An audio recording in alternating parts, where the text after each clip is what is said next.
Hello golfers, welcome back to JD Golf TV, your home for playing better, faster.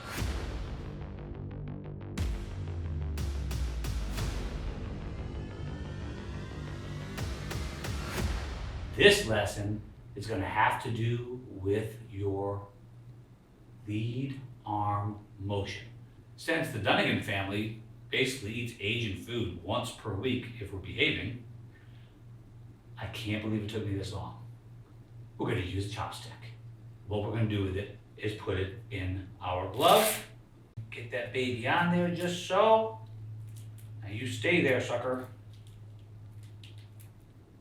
Okay, there we go. Well, as it turns out, I was watching some dudes, I don't know if you ever heard of them, Arnold Palmer? Jack Nicklaus. I was watching these two guys having a talk at Hartfeld National, which is 15 minutes over that way. I used to teach golf there many moons ago. And they're just standing there, right? They're just standing there and they're talking like this. It was the darndest thing. I think one of them might have had a club, but they're just going over this motion. Watch my glove logo turn. Watch the chopstick turn. Right? And this struck me hugely. It's so burned into them that they may not even know they're doing it. They're just, it's almost an autopilot motion for them. Yet most club level golfers, well, rather than have this thing turn, this is called supinate. I can hold sup in my palm, right? And this is called pronate, palm down, pronate, supinate, palm up, okay? This motion is probably, I'd have to say, one of the most critical factors in the game of golf. Now, it turns out that amateurs don't do it anywhere near as much. Amateurs try to square the face with wrist motion. That's no bueno, okay? And it makes their elbow come apart, just like this. Did you ever see that in any of your buddies' swing, or your own swing?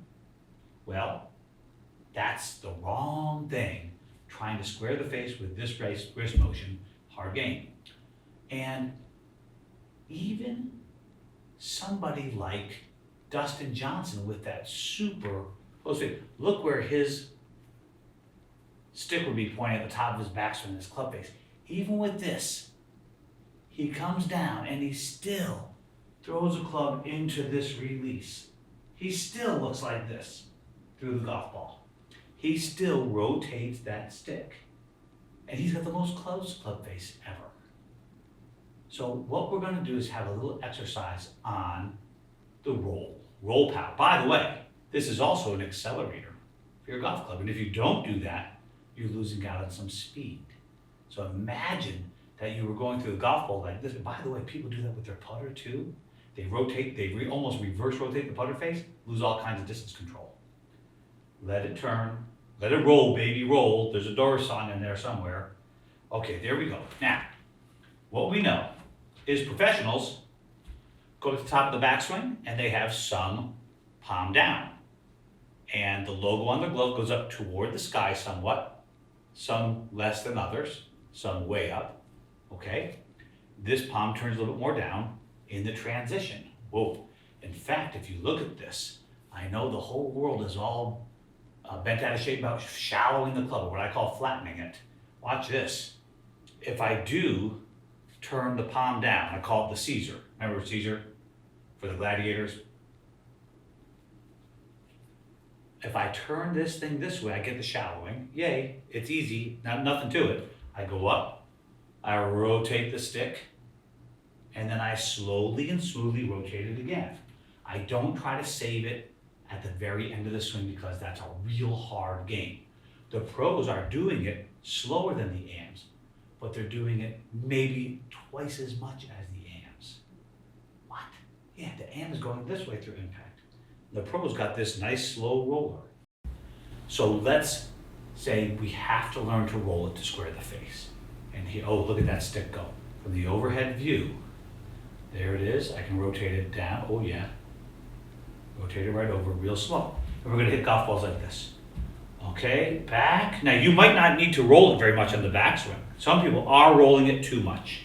I'll give you that, fine. But you can play with it. In fact, there's nothing wrong with going, hey, You know what, give me a nice roller over here, a nice roller over there. Now, you see here, under my right hand, you see these 3 fingers now, and both arms are pretty darn straight. Just so you know, if I were to start hitting big hooks like this, oh man, when I do that, I hit big hooks, I would just probably alter my grip slightly because we know that this motion has to happen in a golf swing. I would maybe weaken the grip, which means turn either hand to the left more as an opener. And by the way, if I'm ever going to do that, I'm going to go bottom hand first. It's easier and it's more subtle. Top hand change is quite major. I would hit a bunch of those. Now I would go with a small follow through so you could check your work. Now, are you here? Okay, we could call that the end of the golf swing. That's the end of the follow through right there. We could probably get away with calling it that. It might help us a whole bunch. Now, I do enough of that. Okay, here we go. And point the stick, turn the stick over. There it is. It feels beautiful and slow. I call it a slow roller. Okay, that motion has to be in your swing. Deal? Has to be. I promise you, it'll help you.